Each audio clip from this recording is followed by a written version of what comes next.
acuerdo que en esa época a mí me llamó mucho la atención de que por qué en Chile impedíamos que dos personas, por solamente su orientación sexual, no pudiesen celebrar un determinado contrato civil. Todo el rato nos están cuestionando que deberíamos igual estar yendo a dejar y a buscar a nuestros niños al colegio, que igual deberíamos ayudarlos con las tareas. Entonces, esa crítica, cuando uno no está tan segura de que lo que está haciendo está bien y que te hace feliz, te hace finalmente ir limitando tus propias decisiones. Porque al final eso, y lo hemos visto, lo único que hace es debilitar la institucionalidad. Y cuando tú debilitas la institucionalidad, lo que haces es debilitar la democracia. Y si debilitas la democracia, tienes finalmente países con dictaduras. Esa culpa, esa vergüenza que tal vez generaciones más antiguas nos hacían sentir, porque al final eso era, nos hacían sentir, yo no la veo tanto en esta generación. Y yo creo que ese es un gran cambio. Por lo menos a mí nunca, en mis batallas un poco más grandes, cuando le cambié un pañal a cualquiera de mis peques, nadie me dijo, oye, eres súper buena mamá, así, o sea, te pasaste. No, nunca, nadie, ni cuando los llevo al colegio, ni cuando los llevo a la actividad programática, ni cuando los voy a ver un partido de fútbol, nada. Bienvenidos al podcast Más allá del filtro, un podcast que está pensado para acompañarte y para hablar principalmente de temas de salud mental, en el que invitamos a personas interesantes para que nos compartan su vida, aprendamos con ellas y nos inspiren. Hoy día tenemos una invitada penquista por adopción, abogada, ella es socia fundadora de la Corporación Descentralizadas y directora de género de la UDEC. Bienvenida, Tami. ¿Cómo estás? Muy bien, gracias. Contenta de poder conversar contigo, Paz. Bueno, para irte conociendo, ¿quién es Tami? Tami Pustilnik. Mira, a mí siempre me gusta partir presentándome con que soy mujer. Me paro desde esa vereda, soy madre de dos, yo digo, monstruos que me quitan energía, pero se me renueva todos los días. Soy esposa y soy abogada que se ha especializado en derechos humanos y género. Y que ya a lo largo de mi trayectoria profesional, desde el ámbito teórico, pero principalmente práctico, he trabajado en temáticas de derechos de las mujeres y diversidades sexuales. Excelente. Un gran currículum. Sí, más que currículum, más que los títulos, que por supuesto que son relevantes, sobre todo ahora que yo trabajo en la universidad, no le quito el mérito de eso, pero siempre he relevado mucho el trabajo práctico. Yo creo que desde el activismo, desde la sociedad civil, creo que el trabajo que uno hace en la calle, ¿cierto?, con las personas, nutre mucho el conocimiento. Uh-huh. Sí, súper. ¿Y cómo fue este paso tuyo de ser abogada a ser ya como más activista y dedicarte de lleno a los derechos humanos y a sacar la voz por las mujeres? Mira, a ver, yo te diría que esto parte igual un poco el bichito desde la universidad. O sea, en la universidad tomé un curso con el profe José Salaquet, que es una eminencia en temáticas de derechos humanos. Y ahí entonces yo como que le vi la importancia de que en el fondo la universalidad de los derechos fundamentales. Y cuando tuve que hacer mi tesis en la universidad, de la carrera, la hice sobre la validez del matrimonio homosexual en Chile. Eso fue el año 2010, cuando, voy a decir, todavía no se discutía la ley de matrimonio igualitario, todavía no teníamos el mayo feminista del 2018, o sea, la verdad es que por supuesto que había muchas personas que trabajaban en estas temáticas, pero en esa época todavía no estaba en discusión en ninguna ley, ¿cierto?, en el Congreso. Entonces, ahí es cuando yo creo que me llamó la atención, porque en derecho civil, particularmente cuando vimos el matrimonio, a mí me generó mucho ruido el hecho que un contrato, porque en el fondo el matrimonio, desde el punto de vista laico, ¿cierto?, en las leyes, es un contrato entre dos personas. Entonces, me acuerdo que en esa época a mí me llamó mucho la atención de que por qué en Chile impedíamos que dos personas, por solamente su orientación sexual, no pudiesen celebrar un determinado contrato civil, ¿ya? Así es como hice la tesis de la validez del matrimonio homosexual en Chile. Después trabajé un tiempo en un estudio de abogadas y abogados en Santiago, pero ya con este bichito de que todavía me gustaba mucho la materia de derechos humanos, me fui a especializar al extranjero, a estudiar particularmente un magíster en Derecho con especialización en Derechos Humanos.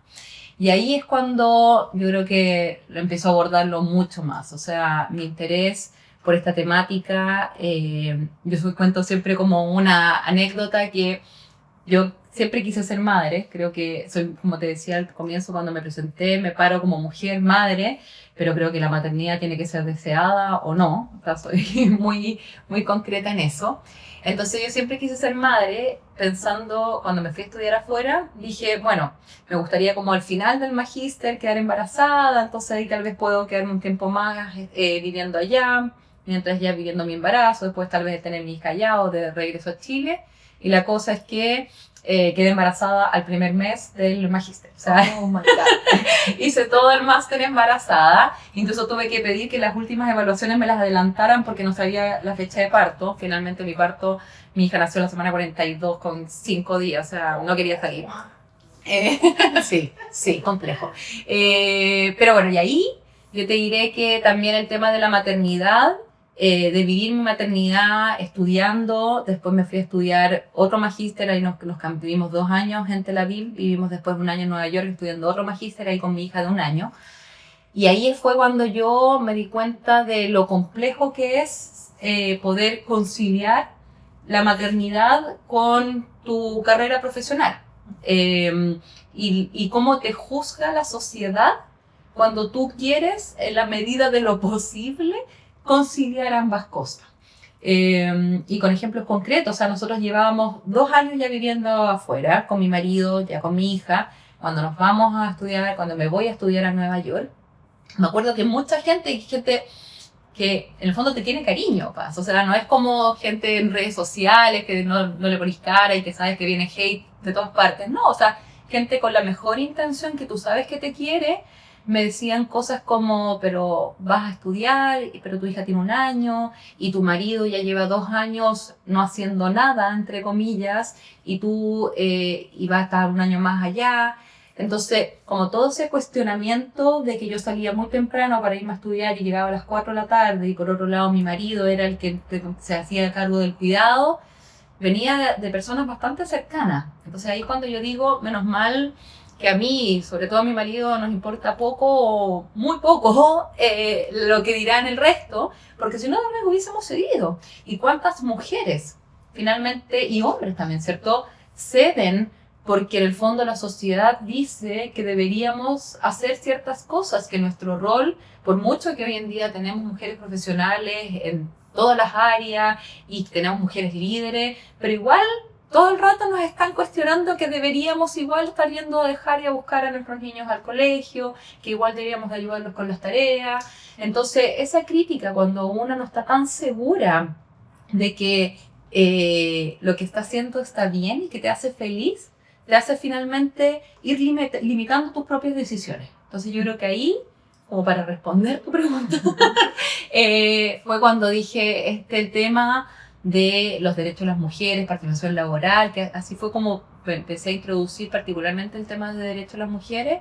Fue producto de como las críticas que yo digo, tampoco fueron tan graves, ni impactaron tanto en mi vida, pero yo me di cuenta que si hubiese tenido tal vez otra personalidad, hubiese cedido y no hubiese seguido en especializándome en lo que a mí me gustaba.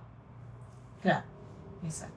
Ahí se notó muy claramente el rayado de cancha disparejo. O sea, para la mujer hay muchas menos posibilidades que para el hombre. Mira, menos posibilidades las hay, podemos hablar de eso, pero también, como te decía, o sea, la crítica. Yo cuando me fui a estudiar, cuando nos fuimos de Chile con mi marido, todavía no nacía mi hija, como te decía, me acuerdo que en ese estudio de abogados donde yo trabajaba me decían como, oye, qué choro que te vayas a estudiar, ya tú te vas a estudiar, pues me vayan a ganar una beca, y ahí tu marido, ¿a qué se va? Y no se va a hacer nada, como que todo el rato ese cuestionamiento. Y yo me acuerdo que siempre he sido una persona muy reactiva, le decía, cuando un hombre se va a estudiar al extranjero y su señora lo acompaña, todo el mundo le dice como, qué increíble, qué bacán que te pueda acompañar o qué bacán que se vaya a estudiar inglés. Nadie le cuestiona de que por qué la mujer se lo acompaña, entre comillas, a hacer nada, ¿cachai? Entonces, ahí es cuando yo me di cuenta de nuevo, como esta presión social que por mucho de que hoy en día, como te decía, estudiamos y trabajamos, siempre el ámbito privado va a ser algo que nos va a seguir, nos van a seguir diciendo, este es nuestro lugar. O sea, te permitimos a las mujeres trabajar en el ámbito público, ¿cierto? En lo público, pero igual queremos que sigas teniendo este lugar. Por algo tenemos que las mujeres somos las que principalmente nos hacemos cargo del trabajo doméstico y de cuidado no remunerado. Por algo tenemos esta doble o triple carga laboral de trabajo no remunerado en la casa, porque trabajamos fuera remuneradamente, pero seguimos trabajando no remuneradamente dentro de la casa. Así es. Y cuéntame un poquito de Descentralizadas, cómo surge, de qué se trata esa corporación. Sí. Bueno, Descentralizadas nace el año 2017, acá en la región del Biobío, cuando un grupo de mujeres decidimos no quedarnos mirando desde la vereda de enfrente respecto a las desigualdades o a las brechas de género que veíamos en la sociedad. Y por lo tanto decidimos actuar, hacer algo al respecto para lo posible poder disminuirla, ¿cierto? Por lo menos a nivel regional. Y ya varios años después podemos decir con mucho orgullo que Corporación Descentralizada, porque es una organización sin fines de lucro, una organización de la sociedad civil, es una corporación de la región del Biobío que trabaja por la autonomía económica y la igualdad de género en la región. Y lo hacemos a través de dos grandes áreas. Por una parte trabajamos a través de proyectos sociales, con mujeres emprendedoras. Los últimos años hemos trabajado mucho con mujeres cuidadoras, que es un poco lo que te comentaba antes, si quieres después abordamos más ese tema. Y por otro lado, la otra gran área en la cual trabajamos es a través de asesoría a organismos públicos y privados en buenas prácticas de igualdad de género. Entonces, tenemos esas dos grandes áreas donde trabajamos en pos, como te decía, de la disminución de las brechas y igualdad de oportunidades finalmente. Y han capacitado a muchas mujeres, han llegado mucha gente. Hemos llegado a varias mujeres y dependiendo de los programas, por ejemplo, nosotros partimos particularmente con el programa con mujeres cuidadoras, que es un programa que se llama Mirarse, porque este programa nace el año 2020, cuando a través de un piloto que lanza el Ministerio de Desarrollo Social, que yo digo siempre que esto fue justo antes de la pandemia, ¿ya? La convocatoria. Entonces, el tema de los roles de cuidado no estaba tan visibilizado como efectivamente empezó a visibilizarse durante la pandemia. Porque finalmente en la pandemia, cuando estábamos todas en la casa, vimos lo complejo que era, ¿cierto? Trabajar, pero al mismo tiempo seguir trabajando en el hogar en temas de cuidado. Entonces, nosotras antes de la pandemia, como corporación, postulamos a un fondo de innovación social donde nos adjudicamos para poder hacer este primer programa de cuidadora. ¿Y cuál era la gracia? Era que efectivamente se enfocaba en la mujer cuidadora, porque hasta esa fecha la gran mayoría de las políticas públicas que existían, cuando trabajaban con personas que tenían algún tipo de dependencia moderada o severa, el foco era en esa persona que tenía esa dependencia, ¿ya? Claro. No en la persona que cuidaba a esa persona con algún tipo de dependencia. Entonces, nosotros nos enfocamos específicamente en, y digo la mujer cuidadora, porque en esa época, 2020, que todavía no habían muchos estudios o diagnósticos en cuanto a cuántas personas estadísticamente cuidábamos en Chile, pero en esa época los estudios hablaban que casi un 97% de quienes ejercían roles de cuidado en Chile éramos nosotras las mujeres. Entonces, por eso siempre hablamos de mujeres cuidadoras, ¿ya? Hoy en día la estadística en los últimos diálogos regionales de cuidados se habla de un 80 y tanto %, o sea, también es muchísimo, muchísimo mayor, ¿cierto?, en el caso de las mujeres que los hombres.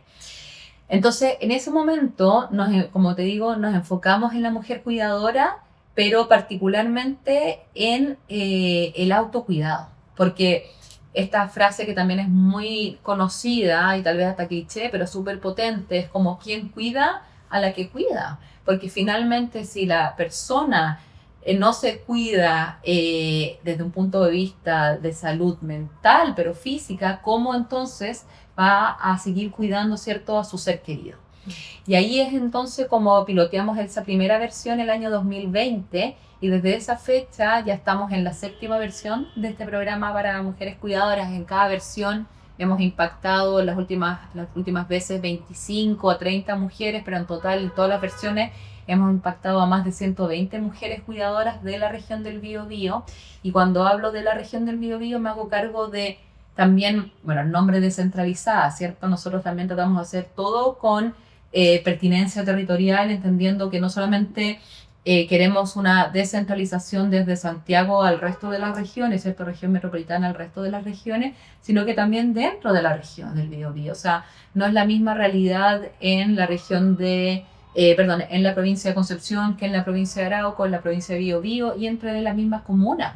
Entonces eso también nosotros lo tomamos en consideración cuando hacemos cada uno de nuestros programas. Sí. Genial. Bueno, Tami, años más tarde formaste parte de la Convención Constituyente. Sí, ¿cierto? Y tuviste ahí un rol súper importante a nivel nacional, que fue revisar, ¿cierto? Redactar el borrador que iba a salir en la propuesta. La nueva Constitución. Sí. La propuesta. Y bueno, ahí me imagino que tienes harto que contar cómo fue la presión, la carga laboral, todo el proceso. A lo mejor sería interesante saber cómo lo viviste tú detrás de todo lo que sabemos que pasó públicamente. Sí. Ese proceso. Mira, a ver, yo creo que partir diciendo que yo soy una persona súper agradecida y orgullosa de haber participado en la Convención Constitucional. Estoy completamente orgullosa y agradecida de haber salido democráticamente electa para representar a este distrito, ¿cierto? Particular en un proceso que yo creo que fue completamente histórico. Más allá de las críticas, resultados, aprendizajes, etcétera, efectivamente creo que es uno de los momentos, desde un punto de vista obviamente constitucional, democrático, bastante relevantes en nuestro país. Y fue un periodo muy complejo. Fue muy complejo porque yo no era una persona que políticamente militaba en ningún partido. Entonces yo siempre digo que soy una persona que sí hace política, pero no de la política partidista. Entonces fue muy complejo conocer ese mundo y a eso sumado con que, como te comentaba, o sea, fue un proceso que todo, no solamente Chile, o sea, que gran parte del mundo estaba mirando, digo, estábamos en el ojo del huracán, entonces había mucha tensión. Recordemos que finalmente igual el proceso de la Convención Constitucional es una consecuencia, ¿cierto? Es una salida, una vía de escape en un momento de una crisis social y política bastante profunda que teníamos en el país, que yo creo que fue una salida bastante democrática en su momento de los partidos políticos específicamente, ¿cierto? Para decir, bueno, ¿cómo encauzamos el malestar? Bueno, hagamos una de las cosas que supuestamente la sociedad quería, que era tengamos un proceso constituyente ciudadano donde se redacte una propuesta constitucional.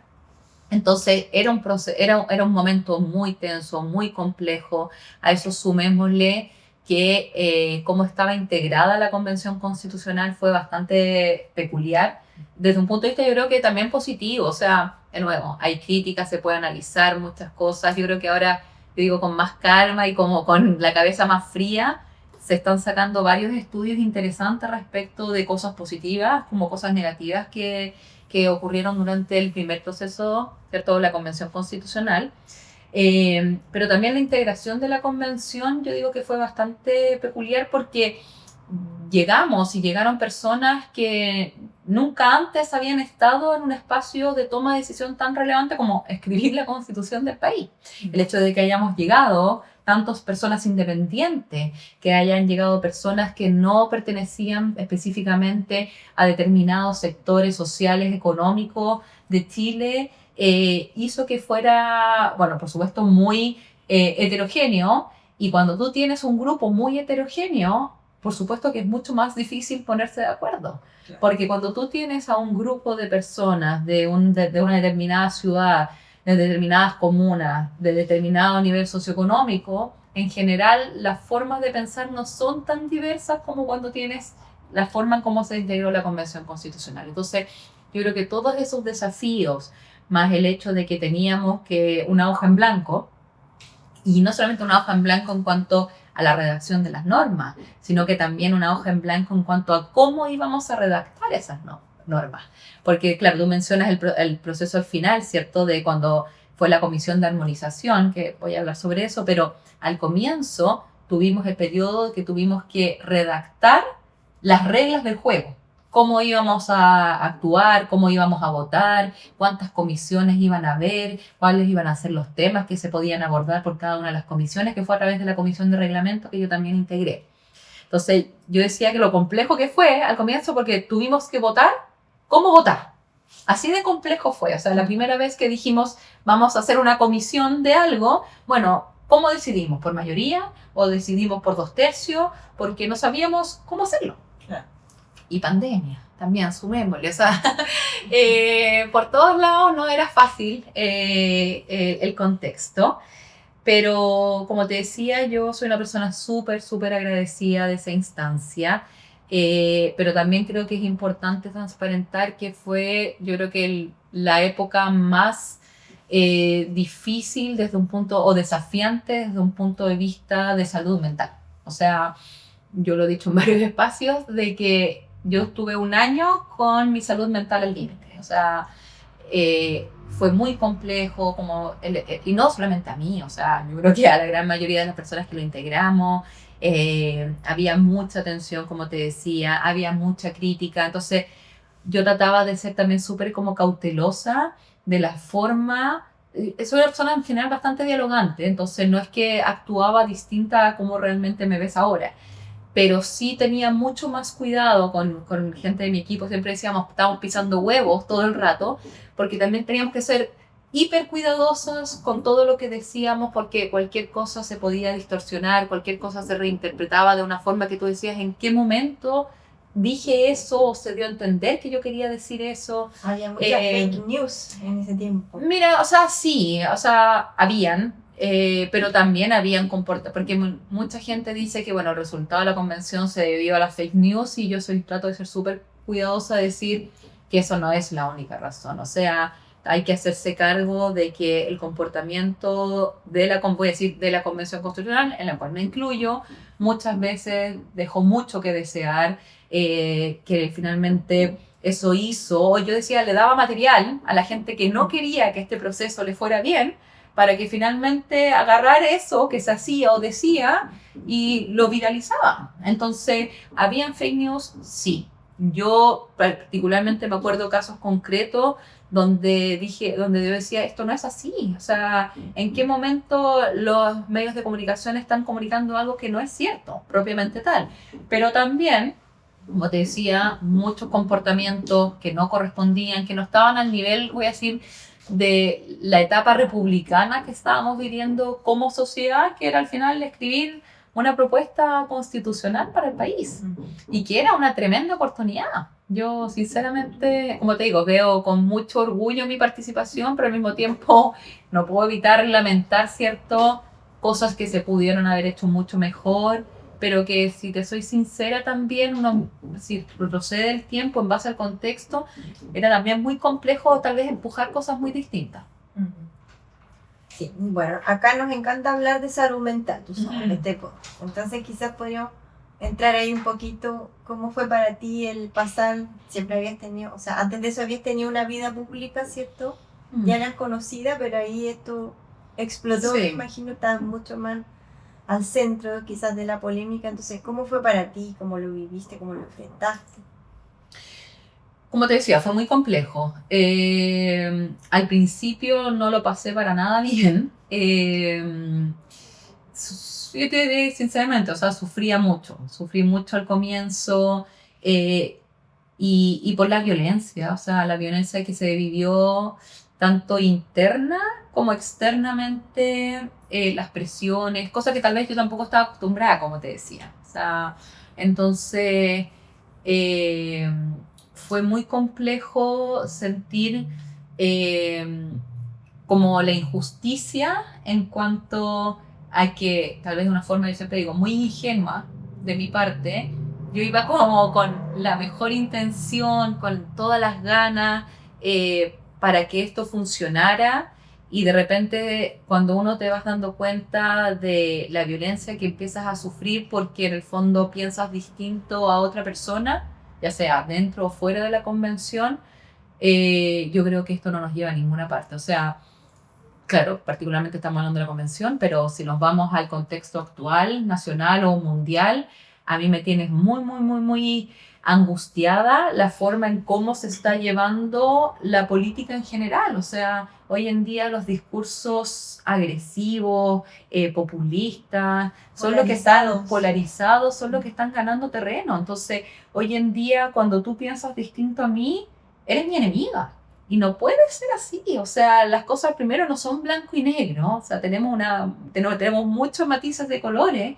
Y segundo, podemos discrepar, o sea, efectivamente puedes pensar distinto a mí y eso no te hace mi enemiga. Por supuesto que hay límites, hay discursos de odio que no deberíamos de aceptar, pero en términos bastante globales, no deberíamos de ser tan agresivos con quienes piensan distinto o ironizar, porque al final eso, y lo hemos visto, lo único que hace es debilitar la institucionalidad. Y cuando tú debilitas la institucionalidad, lo que haces es debilitar la democracia. Y si debilitas la democracia, tienes finalmente países con dictaduras, ¿cierto?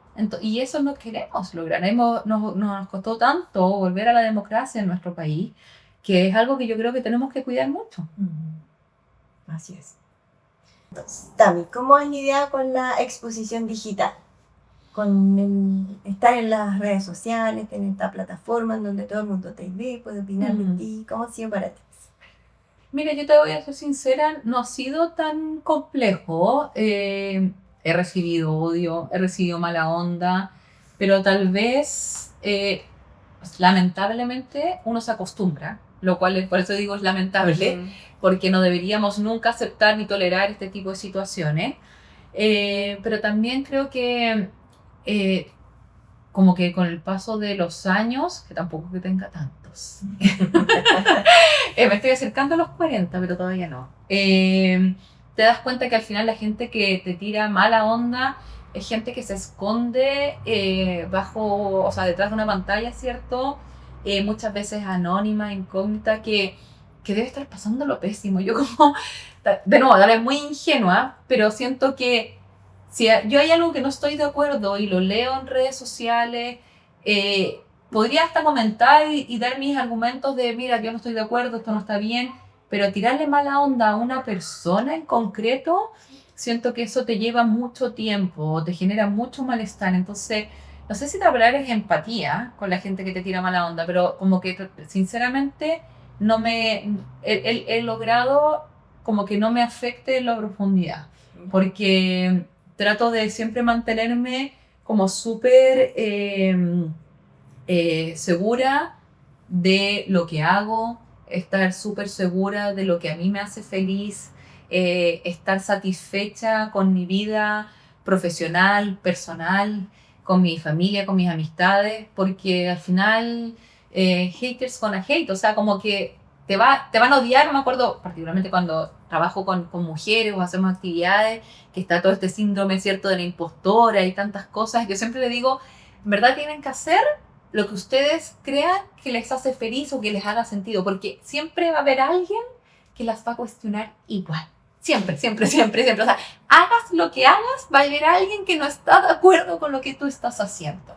Para mí, por lo menos, eso ha sido súper relevante y ha sido mi tónica de, lo hablamos harto con mi marido, particularmente partió con la convención, pero es como llegar a la casa, poner la cabeza en la almohada y poder dormir tranquila. O sea, todas las decisiones que yo hago y en momentos de presión, en momentos que me generan, que me hacen dudar si estoy en lo correcto, porque gente me está cuestionando, me está presionando que debería hacer algo distinto, trato siempre de volver como a mi centro y decir, esto me deja tranquila, independiente que me haga sufrir, que me haga daño porque me están violentando propiamente tal, porque no hago lo que le gustaría al resto, pero esto voy a poner la cabeza en la almohada y me voy a sentir tranquila. Y yo creo que eso para mí ha sido súper relevante. Igual la exposición en redes sociales, he tratado de manejarla dejando siempre mi vida personal Aparte, tengo mis redes sociales públicas donde no publico a mis niños, no publico a mi familia, y trato siempre también en mis redes sociales de tener un perfil, también por cómo soy, que trata siempre de ser lo más informativo posible. O sea, mi forma de exponerme a lo público siempre ha sido a través de tratar de contribuir tal vez incluso a través de la crítica, pero contribuir, o sea, lo que hablábamos antes de tirar odio porque sí, no, en general siempre trato de, si es que no estoy de acuerdo o manifiesto alguna opinión, trato de decirla, justificarla, argumentarla o eventualmente decir qué es lo que yo considero que debería de hacerse o correcto. Puedo tener la razón o no, pero discrepemos, argumentemos, conversemos. Claro. ¿Y cómo ha sido ahora este nuevo rol que ocupas hace más de un año, creo, en la Universidad de Concepción? Sí. A cargo de la dirección de género. Sí. ¿Sí? Sí, llevo 2 años, no me quites años, llevo 2 años, un poquito más, desde agosto de 2023, tengo, la verdad es que también hay el honor, porque estoy muy muy contenta, liderando la Dirección de Equidad de Género y Diversidad Sexual. Ese es el nombre correcto y completo de la dirección de la Universidad de Concepción, donde principalmente lo que hacemos es implementar, ese es cierto, en términos generales, implementar la política institucional de igualdad de género y diversidad sexual. Y principalmente lo que hacemos ahí es tener dos grandes unidades. Una unidad que se llama de estudio y prevención, donde lo que hacemos es capacitar a través de la formación, talleres, sensibilización, sobre todo lo que son buenas prácticas, ¿cierto?, de erradicación de la violencia en la universidad, y también levantando diagnósticos, caracterización del estudiantado, de las y los funcionarios, en temáticas que son propias de la dirección. Y después la otra gran unidad es la unidad de acogida de denuncias, acompañamiento y reparación, que es la unidad que, como bien dice su nombre, es quien tiene la función de recepcionar todas las denuncias que ingresan a la universidad por acoso sexual, violencia y discriminación de género, ya seas estudiante, ya seas funcionario académico, de administración de servicios.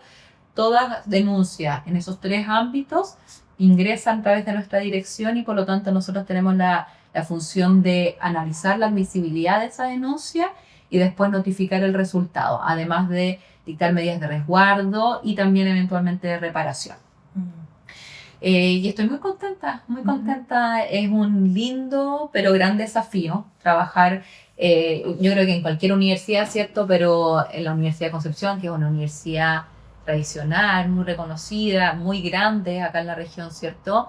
Y que además, como cualquier institución de educación superior que busca la promoción del conocimiento, finalmente es una gran responsabilidad de poder generar espacios o promover estos espacios que sean libres de violencia y discriminación, porque está formando futuros profesionales. Entonces nosotros no solamente lo hacemos pensando para que personas que vengan a estudiar o trabajar a la universidad puedan, valga la redundancia, estudiar y trabajar en un lugar seguro y libre de violencia, sino que el día de mañana estos profesionales no sigan perpetuando roles, estereotipos o violencia, ¿cierto?, en los espacios en los cuales ellos se desarrollan. Y contabas tú que igual es desafiante estar permanentemente enterándote de casos de violencia, de abusos, de acoso.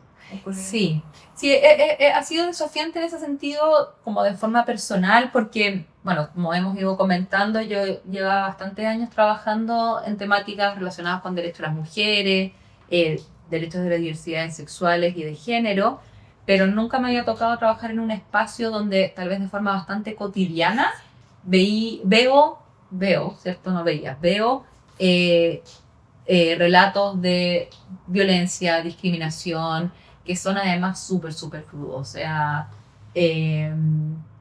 ha sido complejo porque me pasan 2 cosas. Uno, es como esa desazón de decir que año 2025, no estas cosas sigan ocurriendo, porque no soy tan ingenua, sé que estas cosas siguen ocurriendo, pero uno esperaría que estas nuevas generaciones, con todas las movilizaciones feministas, con la mayor conciencia o sensibilización que hay en esta temática, que tuviésemos menos casos, o voy a decir, no los mismos casos que nosotros veíamos cuando estábamos en la universidad. Y lamentablemente yo te diría que no es tan distinto a lo que una veía cuando estudiaba en la universidad. La gran diferencia que yo sí noto, y ahí sí que es algo relevante y que me saco el sombrero por voy a decir principalmente las chicas, porque la gran mayoría de las personas que denuncian son de género femenino en la universidad, es que la gran diferencia que noto es que si es que ocurren algún tipo de estas situaciones, las estudiantes denuncian. Esa es la gran diferencia. O sea, yo digo, en mi época, en un carrete universitario, una compañera tomaba más de la cuenta, se quedaba dormida en el sillón y en la mitad de la noche alguien la estaba tocando y al otro día lo más seguro que ella no iba a decir, ni a contar, ni menos denunciar, porque ¿para qué tomó tanto? ¿Para qué se quedó a dormir? ¿Por qué no se fue? ¿Cierto? ¿O cómo andaba vestida? Y tantas y otras razones que siempre culpando a la víctima. Entonces, yo te diré que la gran conciencia o el avance que yo veo con esta nueva generación es que la estudiante, en este caso, lo tiene súper claro. O sea, da lo mismo cómo me vestí, da lo mismo dónde dormí, da lo mismo cuánto tomé, da lo mismo que en un momento había dicho que sí quería y después llegué a la casa y le dije que no quería. O sea, tengo súper claro que no di mi consentimiento y por lo tanto lo voy a denunciar. Esa culpa, esa vergüenza que tal vez generaciones más antiguas nos hacían sentir, porque al final eso era, nos hacían sentir, yo no la veo tanto en esta generación. Y yo creo que ese es un gran cambio. Qué bueno, o sea, estamos avanzando. Estamos avanzando a paso lento y a veces, dependiendo de la temática que tú quieras abordar, hemos visto también retroceso. O sea, tampoco, por lo menos en Chile, todavía en materia legislativa o de políticas públicas no vemos retroceso. Pero vayamos a nuestro país vecino o vayamos a ver Estados Unidos, donde hemos visto retrocesos en materia de derechos de las mujeres y diversidades sexuales. Entonces, igual estamos viviendo un escenario donde todos los derechos ganados están constantemente en riesgo.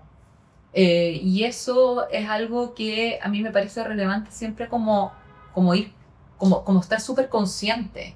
Porque los derechos ganados, la historia nos ha demostrado que igual no están escritos en piedra, que igual todo el rato tenemos que estar pendientes porque, y eso no lo dije yo, ¿cierto? Sí. Simone de Beauvoir, como que finalmente crisis política, guerra y retroceden nuestros derechos o no las quitan. Todo para atrás. Sí. Y en ese contexto, Tami, ¿tienes algún consejo que le quisieras dar a las madres que nos escuchan, a las mujeres? ¿Qué cosas le podemos transmitir a nuestras niñas, a los niños, a las nuevas generaciones como para ir avanzando, ir disminuyendo las brechas de género, quizás empoderando más a las niñas? ¿Qué granito de arena podemos aportar para que estos cambios que son tan lentos que vengan en algún momento? Sí.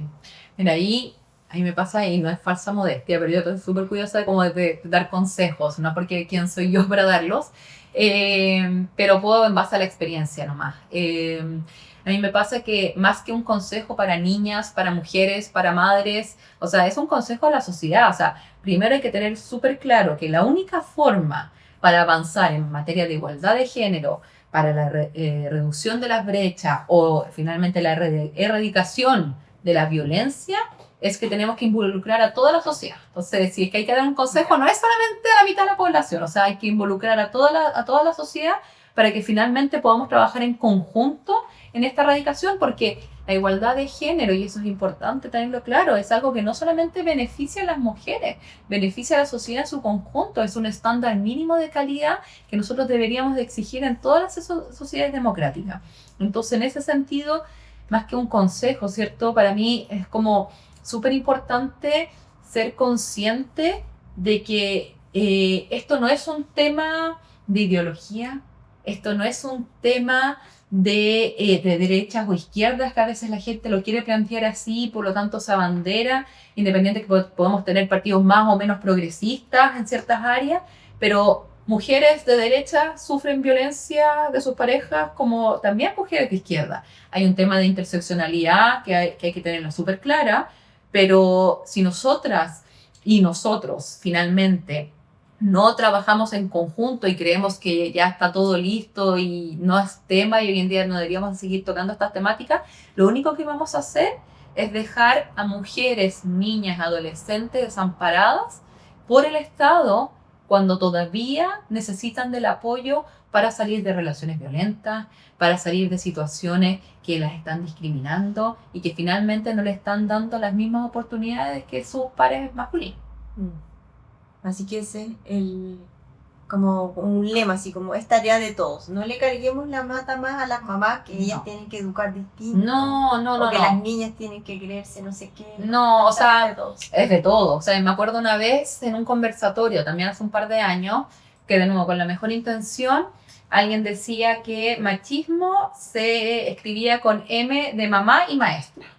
Entonces, en el fondo, como con esta idea de que también había una responsabilidad de las madres y de las profes de criar, ¿cierto?, a niños y niñas de una forma bastante machista. Y yo era como, no, y los padres y los profes, o sea, de nuevo cargándole la responsabilidad a nosotras, las mujeres, de que nosotros estamos haciéndolo todo mal. Y que si es que al final tienes un hijo que es machista, porque es culpa de la madre. Bueno, yo siempre cuento esta historia, que es de la abuela de mi marido, que falleció hace ya un par de años, así que vamos a honrarla. Le tenía mucho, mucho cariño. Estábamos un día tomando once y ella empezó a contar del nieto de su amiga que se portaba súper mal, que le iba mal en el colegio, no me acuerdo qué cosa. En un momento dice, bueno, pero ¿qué puedes esperar si su mamá trabaja todo el día? Entonces ahí es cuando yo como que, obviamente no me puse a pelear con la abuela de mi marido porque elige tus batallas también, ¿cierto? Voy a decir, de otra época, otra escuela.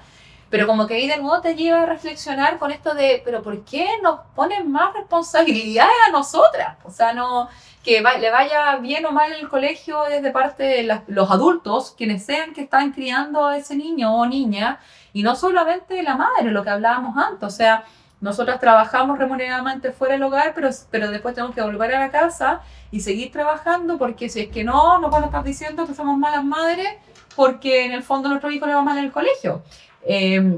También como estos ejemplos que yo hablo harto con las mujeres, cuando tú ves a un padre que va a dejar a su hijo al colegio, o que los lleva al parque, o que en el fondo está cambiándole los pañales a su guagua.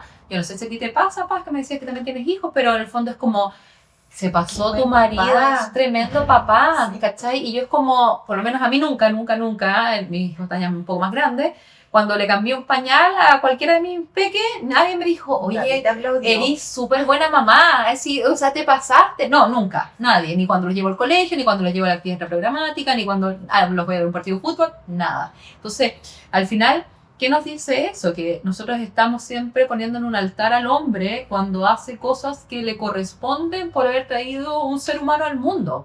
Entonces, como agarrando de la idea, es responsabilidad de todas las personas, no es de nosotras las mujeres, no solamente de las que somos madres, no es solamente de los hombres que son padres, porque también esto beneficia, como yo decía antes, a la sociedad en su conjunto, para que tengamos, ¿cierto?, unas nuevas generaciones donde no existan subordinaciones entre hombres y mujeres, que finalmente eso lo único que hace es ser causal de mayor violencia y discriminación contra las mujeres. Entonces, sí, aboguemos por una corresponsabilidad en todos los ámbitos donde todas las personas nos hagamos responsables de tener al final un mundo que no limite los sueños de las niñas y los niños en cuanto a qué deberían de hacer, qué les debería gustar, porque eso finalmente también va causando y limitando tus decisiones de vida. Claro. Entonces, en la familia, en el terreno chico, digamos, esto es algo que se debe enseñar a todos. Cuando uno cría niños, no es como la niña la crió distinto para que ella sea más empoderada que el niño. No va por ahí. Y no va por ahí porque también recordar que la igualdad de género es algo que no solamente beneficia a las mujeres, o sea, yo quiero más mujeres en la universidad estudiando carreras STEM, como quiero más hombres estudiando carreras de párvulo, y quiero más hombres que se hagan cargo del cuidado de sus niños y niñas sin que los juzguen, ni se burlen, ni ironicen, ¿cierto? Porque son, entre comillas, dueños de casa. Entonces, finalmente, queremos que toda la sociedad, ¿cierto? Trabajando en conjunto, apuntemos al bienestar, ¿cierto? De las nuevas generaciones. Eso es como, voy a decir, es tan simple, pero tan complejo de entender como eso. Así es. Bueno, y para ir cerrando también, ¿cómo te gustaría ser recordada? Ya, a ver, la verdad es que no me habían hecho esa pregunta antes. No lo había pensado mucho, pero para serte sincera, yo creo que para mí el, como, como el concepto o definición de éxito es ser recordada por principalmente mis peques, como les digo yo, ¿cierto? Mis monos chicos. Ser recordada de una forma positiva, alegre, de más allá de lo que hizo o no su mamá, que yo creo que igual he podido lograr a muy baja escala, pero cosas significativas a nivel social. He logrado rectificaciones de partida de nacimientos antes que existiera la ley de identidad de género que me llenan de emoción cuando me acuerdo de esos momentos de la persona, ya sea chica o chico trans, que me mandaba la foto del carnet de identidad con su nuevo nombre registral. O sea, mucha emoción de cómo efectivamente he podido impactar en la vida de otras personas. Pero para mí, como te decía, el sinónimo o definición de éxito sería ser recordada por mis peques con alegría. O sea, que el día de mañana, como yo te contaba la historia de la abuela, mi marido, que ellos cuenten historias de lo que hacía su mamá, de lo que decía, de lo que los hacía rabiar, y que en el fondo sean adultos plenos, que sean felices. Creo que vivimos en un tiempo muy complejo donde muchas veces confundimos el éxito con cosas como lo que decías tú, temas de redes sociales, cuántos más likes tienes, cuántos más comentarios, y la felicidad está en la cotidianidad. Sinceramente está en tener tranquilidad. O sea, tal vez, como te decía antes, no estoy tan vieja, pero hablaba con una amiga hace unos días y decía como, ¿cómo estás? Y te digo, estoy bien porque estoy tranquila. Estoy tranquila. Hoy en día para mí, sin perjuicio que por supuesto siempre voy a querer desafíos y me estoy desafiando en distintas áreas y espacios. Para mí igual un sinónimo de éxito es estar contenta, estar plena con lo que hago, con el trabajo en que estoy ahora, con cómo impacto en la universidad, pero principalmente lo feliz que estoy con mi familia y con mis amistades. Súper. Bueno, muchas gracias, Tavi, por esta rica e inspiradora conversación. No, a usted, gracias por el espacio. Contenta de haber venido. Muchas gracias. Nosotras también de haberte tenido acá. Te puedes suscribir a nuestro podcast y seguirnos en YouTube, Spotify y Apple Podcasts. Gracias por ocupar tu valioso tiempo en escucharnos. Nos vemos en la próxima.